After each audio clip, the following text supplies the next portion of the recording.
There are moments in life when the pressure is so heavy, the enemy is so loud, and the storm is so fierce that you start to wonder if you've got anything left to fight with. But hear me today, God does his best work when you feel your weakest. Because when God steps into your battle, he doesn't step in to negotiate, he doesn't step in to observe, he steps in to bubuine. And when he steps in, the enemy starts trembling before you even lift your hands. The fight isn't fought on the battlefield, it's won in the presence of the Almighty. I came to tell somebody today your victory was scheduled before the conflict even appeared. When God's presence enters a situation, nothing remains the same. Atmospheres shift, burdens loosen, strategies change, and the very nature of the battle is transformed. What looked overwhelming starts shrinking, what felt impossible begins to soften, and what once intimidated you begins to back away. Because when God steps into your battle, he doesn't just arrive, he redefines what the outcome will be. He tilts the field, he disarms the enemy, he speaks into the chaos, and suddenly the fight you thought you had to survive becomes the victory he already secured. His presence is not passive, it is decisive. It is not ornamental, it is authoritative. And when that presence draws near, the battle is not postponed, it is predetermined. So many people believe victory begins when they swing, shout, resist, or fight, but in truth, victory begins the moment God shows up. Before you lift a finger, before you gather strength, before you form a plan, the moment the king steps onto the field, the war is essentially finished. Because battles are not won by human power, they are won by divine presence. If God is with you, the enemy cannot outthink you, cannot outmaneuver you, cannot overpower you, and cannot undo what God has already ordained. His presence is the deciding factor. You may feel small, but God's presence is not small. You may feel unprepared, but his presence is never unprepared. You may feel surrounded, but his presence is never outnumbered. And when he enters the battle, the dynamics flip instantly. Think about the moments in Scripture where God's presence alone dismantled everything that stood against his people. The Red Sea didn't part because Moses had strength. It parted because God stepped into the water. Jericho didn't fall because Israel had military skill. It fell because God walked around the walls with them. Gideon didn't win because he had a mighty army. He won because God took 32,000 down to 300 just to show that his presence was enough. The giant didn't fall because David had perfect aim. The stone succeeded only because God was in the motion, in the swing, in the release. Over and over, the battle turned not when people fought, but when God arrived. That is the pattern of heaven. God steps in and the enemy's confidence collapses. God steps in and the momentum changes. God steps in and the fight becomes a formality. This is why the enemy works overtime to make you feel alone. If he can convince you that you are abandoned, he can make you fear a fight that is already fixed. If he can persuade you that God is silent, he can make you doubt a victory that has already been written. But the truth is, you were never meant to fight alone. You were never designed to carry every weight, answer every question, or conquer every battle by your own strength. God's presence was always intended to be your advantage. It is the element the enemy cannot penetrate, cannot disrupt, cannot counterfeit. God's presence is your shield, your edge, your covering, your strategy, your security. And when he walks with you, you are never the underdog. There are times when you will feel the pressure of life rising so fiercely that it makes you forget that God is near. But the presence of pressure does not mean the absence of God. In fact, sometimes pressure is the very sign that God is stepping into the situation, because the enemy always reacts when he senses a divine movement. Pressure often intensifies right before God shifts the atmosphere. The storm gets louder, the enemy gets bold, and fear tries to rise because spiritual forces know something is changing. The enemy knows the presence of God means the end of his influence. So when God enters the battle, hell panics long before you perceive what's happening. The enemy begins losing confidence before you even start praying. Darkness retreats before you start speaking. Defeat sets in on the enemy before you even take your first step, because it's not your action that frightens him, it's God's presence. There's no battle God steps into that is uncertain. There is no conflict he shows up for that is unresolved. When he steps in, his will becomes the outcome. His authority becomes the verdict. His word becomes the final ruling. He doesn't enter to participate. He enters to dominate. He doesn't join the fight as an advisor. He joins as the commander. And when the commander walks onto the field, every enemy that has been taunting you recognizes that its time is up. Even if you still feel the wind blowing, even if you still hear the noise of the conflict, the outcome has already been settled. God does not step into temporary victories. He steps into eternal ones. Sometimes God's presence doesn't remove the battle. It removes the uncertainty of the battle. You may still have to show up, but you no longer show up afraid. You may still have to face it, but you no longer face it defeated. You may still have to speak, move, stand, or endure, but you move with the assurance that God is not watching from afar. He is in the trenches, in the details, in the confrontation, in the decision, walking with you, speaking for you, strengthening you. His presence changes not only the enemy, it changes you. It anchors your emotions, steadies your mind, quiets your fear, and builds your courage. You don't fight for victory when God steps in. You fight for victory. Some battles you're facing right now didn't come to destroy you. They came to reveal who is fighting for you. If God allowed the battle, it is because He intends to show you what His presence can do. You are not surrounded by defeat. You are surrounded by divinity. And if God surrounds you, the enemy cannot close in. If God fills the atmosphere, the enemy cannot control it. If God stands beside you, the enemy cannot overpower you. His presence is the barrier that the enemy cannot cross. So stand still, breathe deeply, and understand God's presence is not a feeling. It is a fact. It is not an emotion. It is an authority. And when that presence steps into your battle, the enemy may roar, but he has already lost. Before you lift a hand, before you speak a word, before you take a step, before the first strike is thrown, before the fight even begins. Because when God steps in, the outcome is settled, the victory is sealed, and the battle is already won. The enemy is not ignorant. He is observant, strategic, and deeply aware of spiritual movements in ways that humans often are not. He can sense when God is getting ready to intervene in your life long before you spiritually perceive it. And every time God begins to shift something in your favor, every time a breakthrough is being prepared, every time a door is about to open, every time a blessing is about to manifest, the enemy launches a sudden targeted, intensified attack. Not because you are weak, not because you are losing, but because he knows something you don't. God is stepping into your situation, and once God steps in, the enemy loses control of the battle. This is why you experience some of the most overwhelming attacks right before major change. The enemy always fights hardest when he hears footsteps from heaven approaching your circumstance. He knows he doesn't have much time left. He knows his influence is about to be shut down. He knows his lies are about to be exposed. He knows his grip is about to be broken. So he rushes in with fear, chaos, confusion, discouragement, and distraction to block your awareness of what God is doing. He wants to blind you to the fact that the very attack you are afraid of is confirmation that God is moving. The enemy can sense divine momentum. You may not feel anything shifting, but the enemy does. You may not see any evidence, but hell feels the spiritual tremors of what God is about to do in your life. The enemy reacts to what God is preparing. This is why the pressure rises, the warfare increases, and the situation becomes suddenly chaotic. He senses that the intervention of God is near. He senses that heaven is aligning something.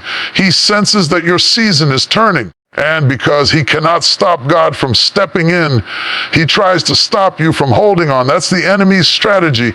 If he can't stop God, he'll try to discourage you. If he can't close the door, he'll try to make you walk away from it. If he can't destroy the blessing, he'll try to convince you it isn't coming. If he can't steal the promise, he'll try to shake your belief in it. And one of the greatest indicators that God is intervening is that the enemy becomes loud, aggressive, and relentless. Some battles don't begin with you. They begin with the enemy sensing divine movement around you. You think you're fighting because you failed, but you're fighting because something is succeeding. You think you're being attacked because you're weak, but you're being attacked because heaven has chosen you. You think the struggle means you're losing ground, but it actually means you're gaining it. The enemy is reacting, not initiating. He is responding to what God is about to reveal. This is why right before breakthrough, everything seems to fall apart. Right before elevation, you experience sudden resistance. Right before clarity, confusion tries to settle in. Right before increase, lack starts screaming. Right before peace, chaos stirs itself. Not because God is absent, but because God is active, and the enemy senses his activity. Think about the patterns in Scripture. Before Jesus performed miracles, demons manifested. Before Israel entered the promised land, the giants rose up. Before David was crowned king, Saul tried to kill him.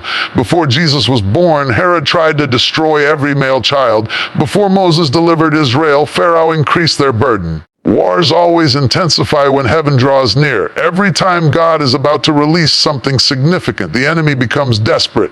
The enemy reads spiritual seasons better than most believers. He knows God's blessing carries a sound. He knows God's movement carries a weight. He knows God's intervention carries an authority that cannot be ignored or resisted. When God begins to surround your life with purpose, the enemy senses he is about to lose territory, influence, and control. That is why he attacks not just your circumstances, but your mind. He wants you exhausted, frustrated, overwhelmed, and mentally drained so that you misinterpret God's movement as God's absence. But what looks like an attack is often a sign that God is about to show up in a way you didn't expect. The enemy is simply trying to block your view. He wants you so distracted by the battle that you forget the God who fights it. He wants you so focused on the pressure that you ignore the promise. He wants you so overwhelmed by what's happening around you that you lose sight of what's happening above you. Because the enemy does not fear your strength. He fears God's presence. There are moments when you will feel like everything is being thrown at you at once. But this is not because you are being destroyed. It is because you are being prepared. The enemy is trying to rush in before God steps in, but he never wins that race. God is never late, never defeated, never delayed, and never intimidated. The enemy senses divine intervention, but he cannot stop it. He can attack, but he cannot alter God's decision. He can roar, but he cannot rewrite God's plan. He can shake the atmosphere, but he cannot shift God's will. Your greatest spiritual pressure often comes right before your greatest spiritual promotion. The attack is not a sign of abandonment. It is a sign of alignment. God is aligning resources, shifting circumstances, repositioning people, and preparing divine appointments. The enemy feels the vibration in the spirit long before you see the manifestation in the natural. So he tries to create turbulence to make you doubt what is coming. And here's the truth. The attack is evidence that the enemy knows what God is about to do in your life. He knows your future holds something he cannot control. He knows your next season carries an anointing he cannot stop. He knows God is stepping into the very battle he hoped you would lose. And because he knows that God's presence means his defeat, he throws everything he can in your direction. But no matter how loud or aggressive the attack becomes, the enemy cannot overpower the presence of God. So when you feel that intense, sudden, unexplainable pressure, when the enemy starts fighting out of nowhere, lift your head and recognize the truth. Something divine is approaching. Something heavenly is shifting. Something God ordained is moving toward you. You may not see it yet, but the enemy senses it. And his panic is your confirmation. His attack is your evidence. His resistance is your signal. The enemy is not fighting you because of where you are. He is fighting you because of where God is about to take you. He is not attacking your present. He is terrified of your future. He senses divine intervention coming, and he knows once God steps into your battle, the fight is over before it even begins. Your weakness is not a disqualification. It is an invitation. It is the very place where God chooses to reveal the magnitude of his strength. Human nature teaches us to hide our weaknesses, to patch them, mask them, or pretend they do not exist. But God does the opposite. He steps into the very places where we feel the most vulnerable, the most inadequate, the most overwhelmed, and he turns those places into stages where his glory can be seen the clearest. Because if the battle was won through your abilities, the credit would go to you. But when the battle is won through your weakness, there is no question about who empowered the victory. We often misunderstand spiritual warfare, believing that God only works with strength. But God specializes in working with the broken, the empty, the tired, and the worn. He works with the overlooked, the underestimated, and the unqualified. He takes the areas where we say, I can't, and uses them to declare, I can. He takes the places where you feel least prepared and shows himself most profound.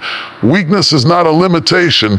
It is the perfect canvas for God's strength. And if you look throughout Scripture, you find one consistent theme: God never waited for perfect people. He stepped into imperfect lives and made them powerful. Moses stuttered, yet God gave him a nation to lead. Gideon was fearful, yet God called him a mighty warrior. David was ignored, yet God made him a king. Elijah was emotionally exhausted, yet God used him to shift the spiritual climate of a nation. Jeremiah felt too young, yet God put his words in his mouth. Paul had a thorn in his flesh, yet God used him to shape the world. Over and over, God chose weakness as the place to reveal his power. Why? Because weakness keeps you dependent. Weakness keeps you humble. Weakness keeps you seeking God instead of relying on yourself. Weakness keeps your pride out of the way and your spirit open to God's leading. When you feel weak, it is easy to believe that God has overlooked you or abandoned you. But the truth is the opposite. Your weakness is where God leans in closest. He sits with you in your fear, walks with you in your exhaustion, strengthens you in your confusion, and lifts you in your brokenness. He is not repelled by your weakness. He is drawn to it. God does not require perfection. He requires surrender. He does not ask you to be flawless. He asks you to be willing. And when you offer him the parts of you that feel least capable, he fills them with power that is undeniably his. Sometimes the greatest battles you face reveal the greatest weaknesses you carry. And those weaknesses can feel overwhelming. You may be struggling emotionally, mentally, spiritually, or physically, and the enemy will whisper that you are too fragile to fight. But God steps in and whispers something louder. My grace is sufficient for you. Grace is not only for forgiveness, it is for empowerment. Grace makes you stand when your legs should buckle. Grace makes you speak when your voice should disappear. Grace makes you keep walking when every part of you wants to quit. Grace is strength wrapped in compassion, power wrapped in love, and victory wrapped in vulnerability. Weakness is not the end of you. It is the beginning of God's intervention. When you reach the end of yourself, you reach the beginning of him. That is why some battles force you into places where your strength fails, because God wants to show you a strength you never knew you could carry. You are not strong because you feel strong. You are strong because he is with you. You are not victorious because you have power. You are victorious because his power rests on you. Once you understand this, the battle stops being about how capable you are and becomes about how present God is. Your weakness also exposes the enemy's miscalculation. He attacks the places where you feel fragile, thinking he can break you. But he forgets that God fills fragile places. He forgets that God stands inside the very places he tries to infiltrate. The enemy believes that if he hits you in the right spot, you will collapse. But God uses the impact to reveal his resilience inside you. Every time you feel like you're going to fall apart yet still find the strength to rise, it is proof that God is empowering you from within. The enemy attacks weakness because he thinks it's your downfall, but God uses it as your foundation. Many people feel shame in their weakness, but God transforms weakness into testimony. The area where you struggled becomes the area where God shines the brightest. The thing you thought disqualified you becomes the very evidence that God is working in your life. When people see you standing in victory despite the cracks in your soul, they realize that your strength is not your own. Weakness becomes a witness. It becomes proof. It becomes a declaration that God is real, God is faithful, and God is present. Think about it. If you could do everything on your own, you wouldn't need God. If you could carry every battle, solve every problem, or endure every storm, your life would never become a stage for God's strength.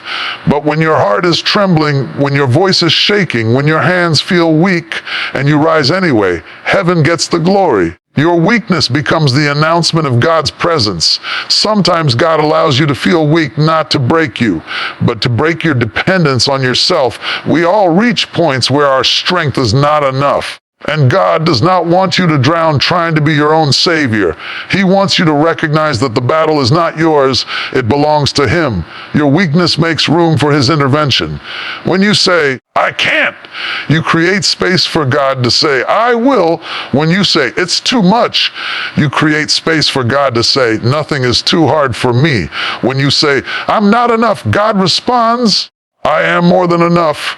Weakness teaches you that you are not fighting alone. It teaches you to lean on God, to call on Him, to acknowledge Him, and to trust Him. It humbles you enough to stop fighting with your fists and start fighting with your faith.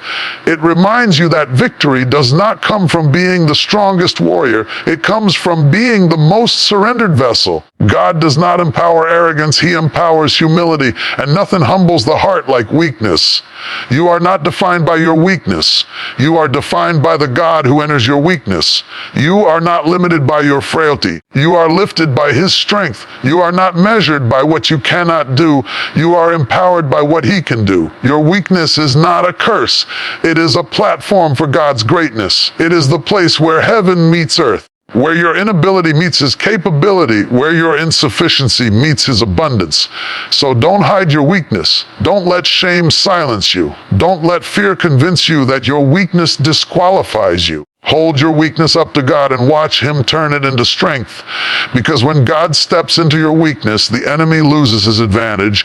And when God empowers your weakness, you become unstoppable. Your weakness is not the place where you fall. It is the place where God stands. Victory is not the product of human effort alone. You can push, strive, plan, strategize, and pour out every ounce of energy you have. But if your spirit is misaligned with God, the results will always fall short of what they could be. Victory is not simply achieved by what you do with your hands, your mind, or your strength. It is achieved by what you do with your heart. True victory comes when your life comes into agreement with the one who holds the outcome. Alignment with God is not a religious phrase. It is a spiritual posture. It is bringing your will into harmony with His will, your steps into harmony with His direction, and your decisions into harmony with His voice. When you align with God, your battles become His battles, and your outcomes become His outcomes.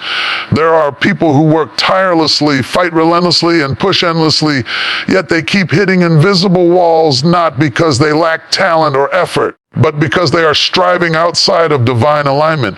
Human strength has limits. Human wisdom has boundaries. Human strategies reach a ceiling. But when you align with God, you tap into a supernatural strength, a heavenly wisdom, and a divine strategy that surpasses anything you could ever manufacture on your own. God never intended for you to carry every burden, fix every issue, or solve every battle with your own strength. He designed you to move in partnership with Him. Alignment with God means listening before acting. It means seeking His presence before seeking solutions. It means trusting His instructions more than your instincts. It means surrendering your desire to control the outcome and allowing Him to shape the process. When you align with God, you stop fighting battles He never assigned and start walking into victories He already ordained. Many times, the reason battles feel overwhelming is because we are fighting from the wrong position, fighting on our own terms instead of God's terms. Alignment is about posture. It is about being spiritually positioned in a place where God's power can flow through you without resistance. When a pipe is misaligned, water cannot flow freely. When a road is misaligned, a vehicle cannot travel smoothly. And when your spirit is misaligned, victory cannot manifest completely. But when you come into alignment, when your faith aligns with God's promises, when your decisions align with His word, when your expectations align with His truth, the flow of God's power becomes unstoppable. Obstacles lose their intimidation. Fear loses its grip. Confusion loses its voice. Alignment creates clarity, strength, and momentum. Victory is often delayed not because God is unwilling, but because we are unaligned. We want God's results but resist God's route. We want His blessing but cling to our own blueprint. We want His intervention but hold on to things He told us to release. Alignment sometimes requires sacrifice. It requires obedience even when it doesn't make sense. It requires trust even when you don't understand. It requires letting go of relationships, habits, mindsets, or perspectives that pull you out of God's will. And though that letting go may feel painful, it positions you for a victory that your old life could never produce. Think about the times in Scripture when victory manifested not because people fought harder, but because they aligned with God. Joshua didn't conquer Jericho with military strength. He aligned with God's unorthodox instruction to march and shout. Gideon didn't win by gathering an army. He won by surrendering to God's plan to reduce the army. Jehoshaphat didn't win by preparing weapons. He aligned with God's instruction to send worshipers ahead of the soldiers. Peter didn't catch fish by expertise. He caught fish by aligning with Jesus' command to cast the net on the other side. Over and over, victory came not through force, but through alignment. Alignment moves you from striving to resting, from fear to confidence, from exhaustion to empowerment. When you align with God, you begin to see the battle differently. You realize you are not fighting for victory, you are fighting for victory. God does not call you to earn what He has already spoken over you. He calls you to align with what He has already ordained. When your spirit comes into alignment, the way you pray changes, the way you move changes, the way you respond to adversity changes. You stop panicking and start trusting. You stop fighting everything and start discerning what is worth fighting. You stop reacting emotionally and start responding spiritually. Alignment with God also gives you peace in the midst of warfare. You may still hear the roar of the enemy, but it won't shake you. You may still see the size of the obstacle, but it won't intimidate you. You may still walk into the battlefield, but you won't walk in alone. Because alignment places you under God's covering, and anything aligned under His covering is undefeatable. God becomes your shield, your strategist, your defender, and your victory. Many people lose battles not because they lack ability, but because they lack alignment. Misalignment drains your energy. It makes simple things complicated and clear things confusing. It creates frustration, fear, and spiritual exhaustion. Misalignment makes you feel like you're running on empty even when you're doing everything you can. But when you realign, strength returns, clarity returns, confidence returns, purpose returns. God never intended for you to fight battles that drain you. He intended for you to fight battles that reveal Him. Sometimes alignment requires slowing down. We rush so fast, try so hard, and push so aggressively that we outrun God's timing. But divine victory flows at divine pace. Slowing down to hear God is not weakness, it is wisdom. Pausing to pray is not delay, it is preparation. Waiting on God is not inactivity, it is alignment. The enemy wants you exhausted, impulsive, anxious, and misaligned because he knows that misalignment weakens your authority. But when you pause, breathe, listen, and recenter yourself in God's presence, you restore your spiritual power.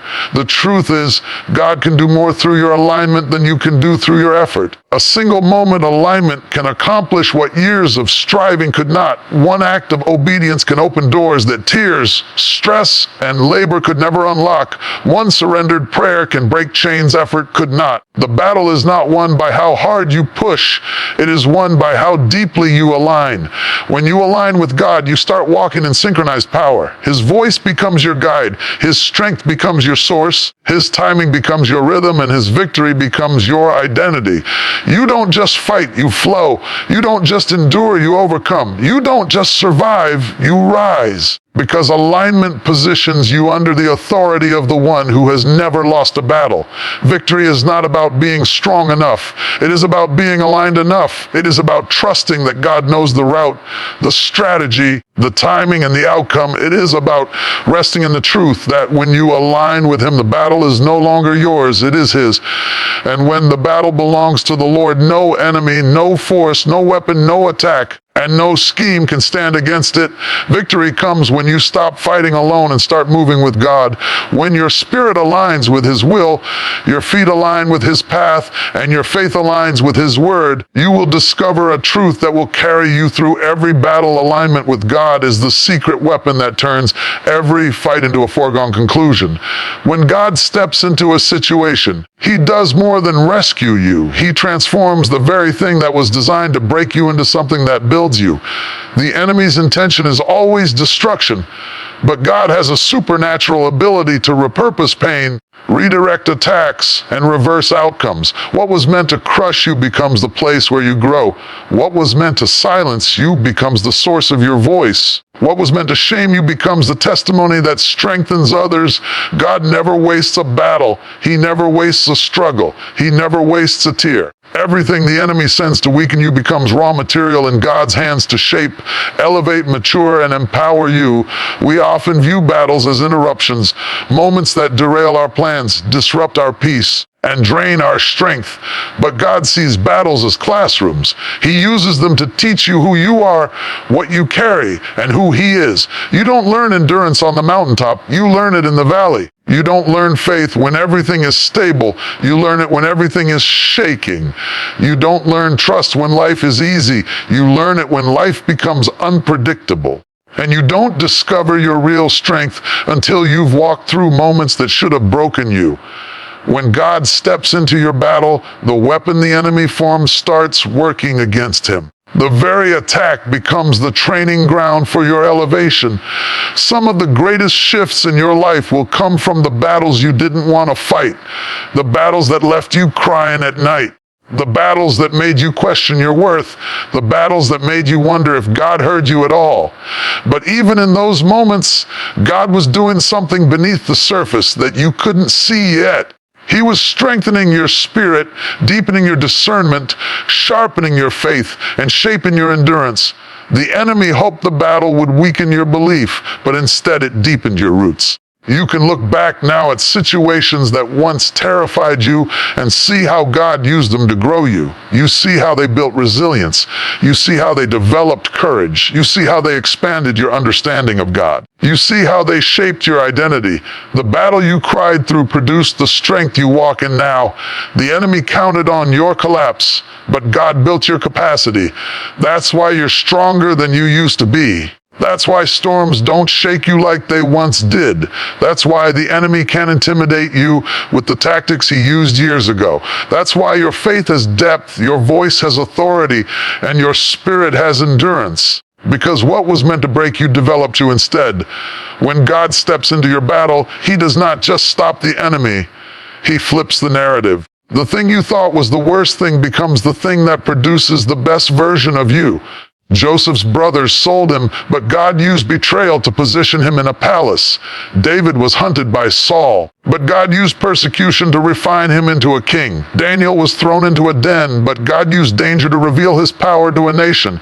Paul was imprisoned, but God used confinement to release letters that still deliver freedom today. Every attack becomes a tool in God's hands. What the enemy meant as a grave becomes a garden. God is a master builder. He takes the rubble of your disappointments and constructs purpose. He takes the ashes of your hurt and forms beauty. He takes the broken pieces of your past and creates a foundation for your future. Nothing the enemy sent against you is wasted. Every lie you survived, every storm you endured, every wound you healed from, every betrayal you overcame, every fear you confronted, God uses all of it. Even your heartbreak becomes holy in His hands. Even your failures become fuel. Even your tears become testimony. God takes what was meant to destroy you and makes it part of your destiny. The enemy does not understand that every time he attacks you, he is unknowingly contributing to your development. He thinks he is weakening you, but he is pushing you into deeper prayer. He thinks he is discouraging you, but he is driving you into God's presence. He thinks he is isolating you, but he is creating space for God to speak to you. He thinks he is exhausting you, but he is forcing you to depend on a supernatural strength you didn't know you had. The enemy thinks he is orchestrating your downfall, but he is actually helping build your elevation. Some of the things you are facing right now feel heavy, but God is building something through them. He is shaping your patience. He is expanding your spiritual vision. He is maturing your character. He is preparing you for doors you are not yet ready to walk through. If God allowed the battle, it is because something on the other side of it requires the strength you will gain within it. You are not being destroyed, you are being developed, you are being sculpted, refined, and prepared. The enemy wants you to believe the battle is punishment, but God says the battle is preparation. What was meant to break you becomes the thing that builds you into who God destined you to be. You don't grow on accident, you grow through adversity. You don't become powerful through comfort. You become powerful through pressure. And when God steps into your battle, He turns every force that was working against you into a force that propels you forward. You will look back one day and thank God for the battles you hated. You will thank Him for the nights you cried because they taught you how to lean on Him.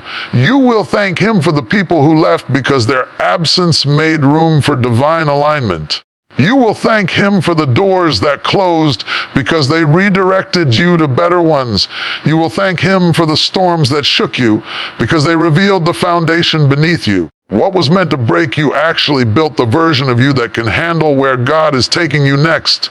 The enemy underestimates the God factor. He thinks he is attacking you alone, but God steps into the battle and transforms the attack into advancement. God takes the arrows thrown at you and turns them into tools you will use later. God takes the storm sent to drown you and teaches you how to walk on water. God takes the valley seasons and turns them into testimonies that reach people you never imagined.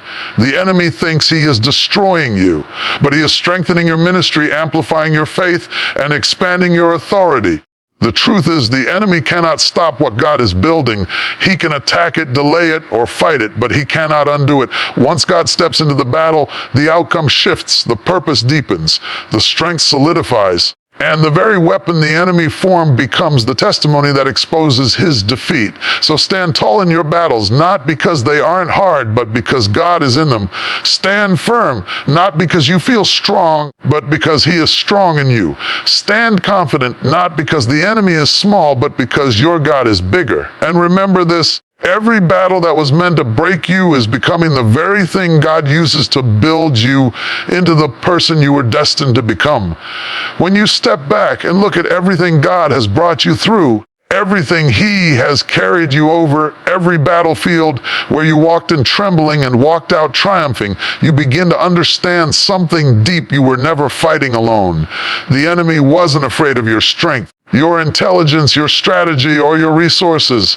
He was afraid of the God who stood beside you. He was terrified of the God who covered you. He was shaken by the God who spoke over you before you even knew a battle was on the horizon.